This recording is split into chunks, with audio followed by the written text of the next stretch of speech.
Le grand direct des médias, Jean-Marc Morandini. Et le féminin du jour, c'est donc Dieudonné qui comparaissait hier devant la justice pour des propos tenus contre le journaliste Patrick Cohen. Jérôme Ivanischenko, bonjour. Bonjour Jean-Marc. Vous êtes notre expert média. On se rappelle que ces propos avaient suscité une vive indignation. Oui, hier, Dieudonné comparaissait effectivement devant la 17e chambre correctionnelle du tribunal de grande instance de Paris pour provocation à la haine raciale.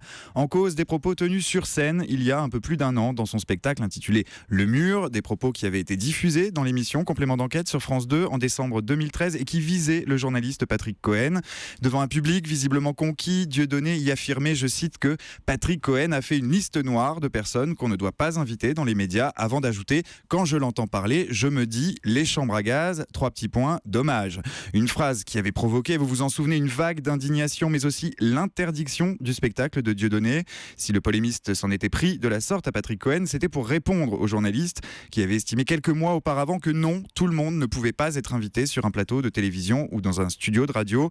Dieudonné faisait partie de ceux qu'il ne souhaitait pas recevoir et Patrick Cohen avait ensuite ajouté que selon lui, Dieudonné était un cerveau malade. Et hier, Dieudonné a plaidé l'humour pour justifier ses propos. Et oui, contrairement à certains, Dieudonné se voit toujours comme un humoriste et non comme un polémiste. Pour sa défense, Dieudonné a expliqué qu'il répondait sur son propre terrain à la petite phrase de Patrick Cohen sur le terrain de l'humour. Donc, il a rappelé que ses propos avaient été tenus dans un cadre comique clairement balisé. Il s'est aussi posé en agitateur, ajoutant que son métier est de jouer avec les interdits, de jouer avec les tabous, de provoquer le débat et évoquant implicitement la liberté d'expression. Une ligne de défense qui ne tient pas une seconde pour l'avocate de la LICRA, partie civile dans cette affaire, pour qui la liberté d'expression a une limite, la loi, et qui voit dans ses propos un appel à la haine. Même son de cloche pour le procureur qui estimait hier que avec son sketch, Dieudonné ne visait pas Patrick Cohen sur ses propos, mais parce que le journaliste les a tenus en tant que représentant de la communauté juive.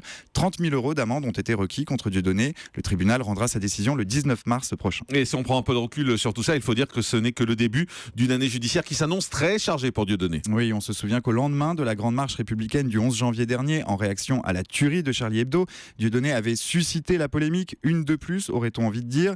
Sur le réseau social Facebook, Dieudonné racontait qu'il avait pris part à cette marche, mais il avait conclu son message avec cette étrange signature « Sachez que je me sens Charlie Koulibaly ». Des propos qui ont conduit le parquet de Paris à ouvrir contre Dieudonné une enquête pour apologie du terrorisme. Le polémiste sera entendu mercredi prochain sur ce dossier. Merci beaucoup, Jérôme Ivanischenko. Le grand direct des médias sur Europe 1. Jean-Marc Morandini.